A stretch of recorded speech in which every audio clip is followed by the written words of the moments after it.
I promise you this is gonna be the best video I have dropped on my page this year since I started TikTok, right? Thule Island. You do not want to miss this video. James Cook was the first person who spotted this island, right? But he was looking for Terra Australis, which is now known as Antarctica, right? What we know as Antarctica. That's a lot of landmass, right? That's a lot more landmass than what we have been led to believe, right? That's not the best part of this video. You have to wait to the end of the video because my people, y'all gonna want to hear this whole video, I promise you. Right? These people are afraid. They are scared of something, and boy, some of y'all been on it. Some of y'all already caught this wave. This is Thule Island, right? On Google Earth. You cannot see Thule Island on Google Earth. They have it blotted out. Why? Why do they have Thule Island blotted out? It's not the only place, right? Also, these other islands here, you can clearly see that there's more land right there, and they are covering up with the ocean, right? Now, you also have this air base. This air base isn't located on Thule Island, it's actually in Greenland. Now, you see right there who is stationed in this air base, right? You know they recently created this for a reason. They created this for a reason. They know something. They are afraid of something, and they think that they're gonna be able to get away with it. And I'm catching chills right now because, ooh, these spirits gonna be mad. But it's okay. Pay attention. This is a bird's eye view of that station, right?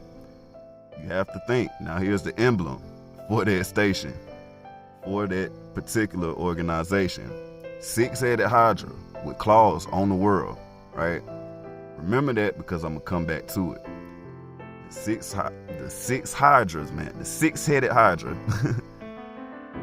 Woo. They gonna be mad about this one, but I'm gonna talk in code so they can't get it. Now, SpongeBob, right? SpongeBob, he told on himself. He told on his whole entire people, bro. You have to go read this book too. The Coming Race, right? That will help you learn who this whole Thule idea came from, with Helena Blavatsky too. The whole Thule society, right?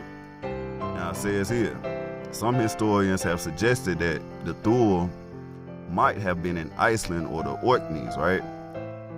Here we go again. Nearest to the island is the cradle of the white race and the Hyperboreans, right? So that's what SpongeBob was all about, right? The Hyperboreans, the master race, right? Going back to SpongeBob, pay attention now. God himself, they say, the SpongeBobians was the race whose blood soul was of the highest degree. God himself had in fact created the Fularians as the most perfect men, both physically and spiritually. You have to read between the lines there. My people know what that means, right? Since the blood soul of the Aryans contains specific spiritual energies and the cultural energies or racial primal elements, as SpongeBob once stated, right? Going on, the descent of the original sin was blood poisoning. The fall of sin was blood poisoning, or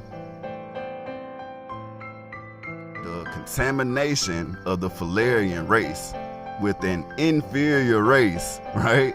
The Fularians, the blood soul, was contaminated. The Fularians gave up the purity and lost the sojourn in paradise which he had made for himself. Read between the lines. He became submerged in the racial mixture, and gradually, more and more, lost his cultural capacity until at last, not only mentally, but physically, he began to resemble the Aborigines, far from his own ancestors. You know who they're talking about, right? The serpent that brought the contamination of the pure Fularians' blood was, of course, the Patricks. The Patricks. Man, I'm telling you, they know something is coming, and they know they can't stop us from waking up, bro. The serpent They're telling you exactly who they are. Their symbols will be their downfall. Their arrogance will be their downfall.